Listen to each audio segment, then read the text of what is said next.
INDIANA, that's Indiana. Ballin' like Reggie Miller, that's Indiana. I put up on my state, that's Indiana. Watch me rep it in your face, that's Indiana. That's Indiana, that's Indiana. Hi, it's Matt from Ludovox and we are GenCon 2016 Day 4 on the Red Raven booth with Ryan Locat. Hi Ryan. Hi, how you doing? I'm fine, what about you? Great. So how has the show been going for you? I think you have sold out many titles, right? Yeah, we just have a handful of games left. We brought a whole bunch of them, but they sold out pretty quickly, so. Congratulations, and we are there with your latest game, Near and Far, which you pre-release or soft release here at GenCon. So what is it? Near and Far is a sequel to Above and Below. Yeah. So now both of them have a storybook element. You know, one of the things people love about Above and Below is that storybook that they can read, you know, and the choose your own adventure element. So this has that as well. But on this one, you're going on an epic journey. So you can see here is something kind of interesting, a spiral-bound book. Now this is actually the map, it's the board of the game. So instead of a traditional board, you actually have a book. So in the first game you might play one map, and then the next game you'll play, you know, the next map. And there are actually 11 maps that you'll be able to go through one by one and explore all sorts of weird places and see new things, and it's very, you know, every time it's like a fresh experience. So that makes up for 11 games that you can probably replay as well? Yeah, and there are other modes that let you read new paragraphs, so there really is a lot to explore in the game. So you're going to have two boxes, right? One for the storytelling and another one for the board, right? Right. So the storybook is, you know, it's over 100 pages, and that'll be a book, its own book, and then the map is its own book, the atlas. So why did you choose to have storybooks instead of, you know, telling a story via the mechanics or not telling a story? You know, I always love playing Tales of the Arabian Nights. I like reading the story and having a random outcome. I feel like the stories, they can give you a very specific thematic element to the game, whereas mechanics, they often it's harder to do quite as much specific storytelling. And so I like this because I feel like it is more immersive. It gets you more into the world when you read it. So how many people can play Near and Far? 2 to 4? Yeah, that's right.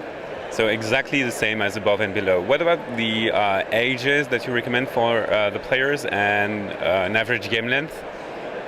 So this one's a little bit more advanced than Above and Below, but I'd recommend, you know, 12 and up could play it. And what was the other at the time you said? Yeah, it's about 30 minutes per player. Okay. And what is the object of the game, the ultimate goal that we have to achieve in Near and Far? So the goal, you want to be the most storied adventurer, okay? So you're collecting journey points is what they're called. And you can get them by finding these different artifacts. So you can see here, these are artifact cards.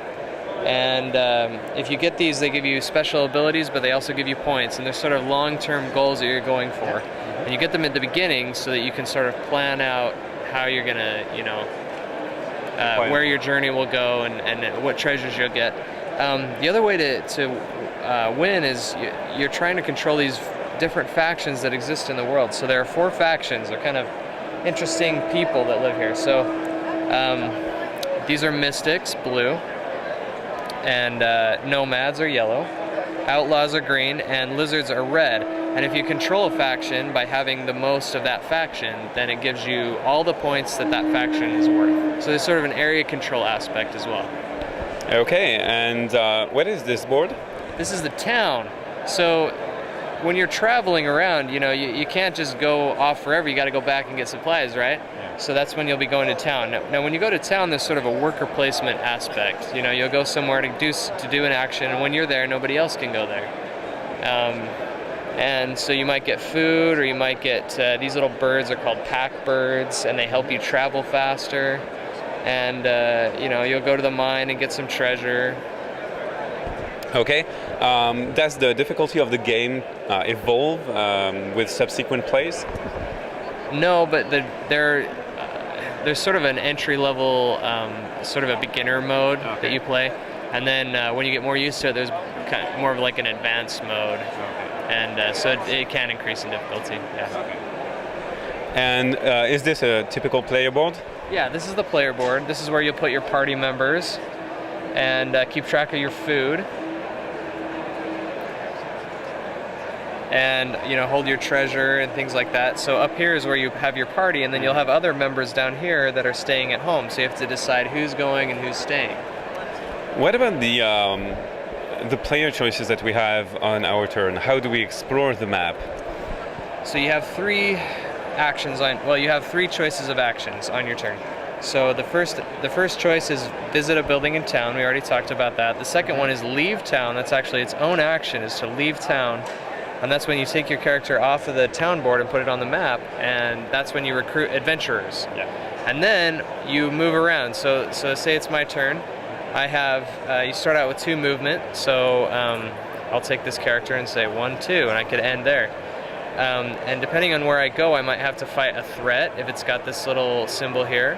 If I cross this symbol here, I get to draw a treasure card, which will give me some kind of little bonus. Or I can go to these places and get coins or gems. And anywhere there's a book, I'll have an adventure. So like here, there's this little book here. That means when I get there, I'll read 82, paragraph 82, and have an adventure.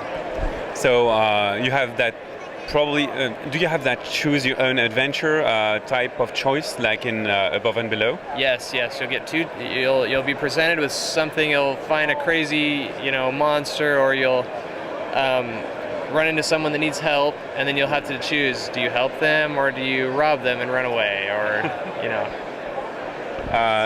Did you put jokes in the book, like solid reputation and liquid reputation? Oh, yeah, there are some funny little jokes. Alf Seeger wrote that, and he's actually returning for Near and Far, and he wrote a lot of the paragraphs as well, so there's a lot of funny stuff in there. And we have 2 new writers. Actually we have 1 new writer, Brenna Asplin. She's writing as well, and she's got some fun little paragraphs in there. Okay, when do you plan to release? Because you had Kickstarter, and now, well... Yeah, so our plan is... We're thinking it's going to be May 2017. Good idea. So thank you very much, Ryan, for this overview of Near and Far, and see you under the box. Bye. Indiana, that's Indiana. Ballin' like Reggie Miller, that's Indiana. I put on for my state, that's Indiana. Watch me rep it in your face, that's Indiana. That's Indiana, that's Indiana.